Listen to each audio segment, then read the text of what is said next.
Be true to yourself.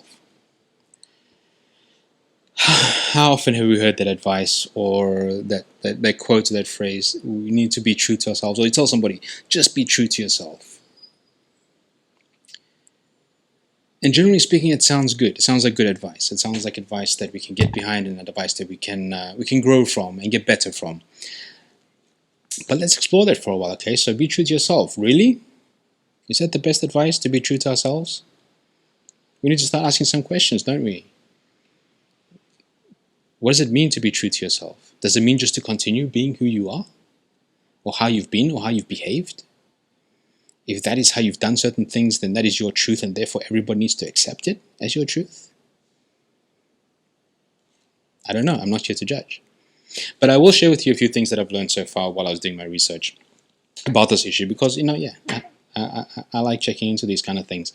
And I found a perspective from an article in Think Big. I'll put the link below, that says this quote of being true to yourself. Actually, they take a version of this. They don't take the exact quote, be true to yourself.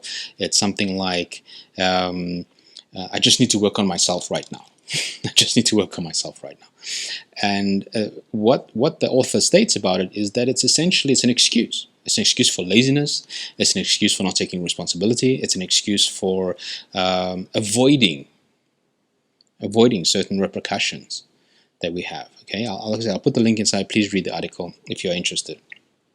And I do agree with that to some extent. Very often I've seen people not take responsibility, and many times, to be honest with you, not take responsibility for something they've done, or how they've behaved, or who they've hurt, or the consequences of certain actions they've made, and they say, you know what, I'm just being true to myself. That's just who I am. Okay, and that's just who I am is essentially an excuse. It's an excuse. Therefore, it means I will do whatever I want, and you need to accept me because that's me being true to myself. And you can't argue with me because you can't ask me to be somebody else. So it's just this vicious little circle of stuff. But if we accept the phrase of being true to yourself, it's now acceptable, and it's a valid reason and excuse and philosophy and advice to give somebody, just be true to yourself. As long as you're true to yourself, then that's okay. Is it okay? Hitler was just being true to himself. Jeffrey Dahmer was just being true to himself. And so many other people who've done horrific things have also just been true to themselves. They're being who they are. And did we let them off the hook? Do we agree with them? So where do we draw the line? Who decides who can be true to themselves and who cannot be true to themselves based on our understanding of being true to yourself? So is being true to yourself good wisdom or bad wisdom? I don't know. I'm open to discussion. Okay, I have certain viewpoints about it. I have my own experiences. You have your own experiences. But I think it's something to think about. Being true to yourself. Now, it originally comes from the Shakespearean play Hamlet. Okay, it says, "To thine own self be true." And when we read it in the context of how Shakespeare uses it, we get a totally different definition. Okay, because we know the characters, we know who said it, we know their motives behind it. And yet we've taken this phrase and we're using it in our everyday lives now because it sounds like good wisdom.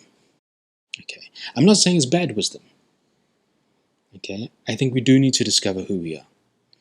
But not to discover who we are in order to use it as a banner and say, you know what, I know who I am, this is who I am, I'm being true to myself, you need to accept it. Really? What if who you are is someone really nasty and really mean? Very destructive, very manipulative, very narcissistic? Is that okay then because you're just being true to yourself?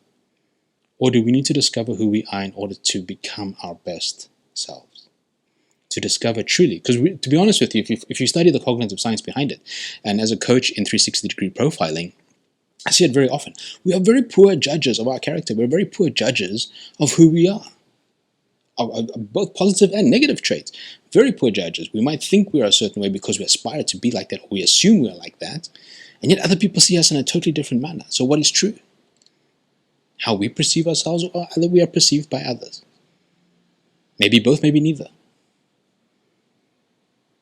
Okay, so if we can work on a presupposition that we are very poor judges of ourselves, we need to discover what we are truly like, objectively, honestly, and then see what we can do about it in order to become our best selves. Now, I want to leave you with a very that's about all I have. That's about all I have for today. Like I said, open discussion. I do read all the comments that I get, and I'm happy to discuss this further with you. And if you want to have another video, then by all means, just ask me, and I'll see if I can make another one based on your on the comments that I receive. So I want to leave you with a quote by George Bernard Shaw. George Bernard Shaw, and George Bernard Shaw is I kind of resonate with this quote. I resonate a lot with it. That's just me. That's my personal opinion. You don't have to. You can say we're totally wrong. That's fine. We're all different. We'll have different experiences, but that's what we're here for. We're here for open, honest, and constructive conversation. So the quote is this: life is not about finding yourself. Life is about creating yourself. So think about that for a moment. With respect and gratitude, thank you.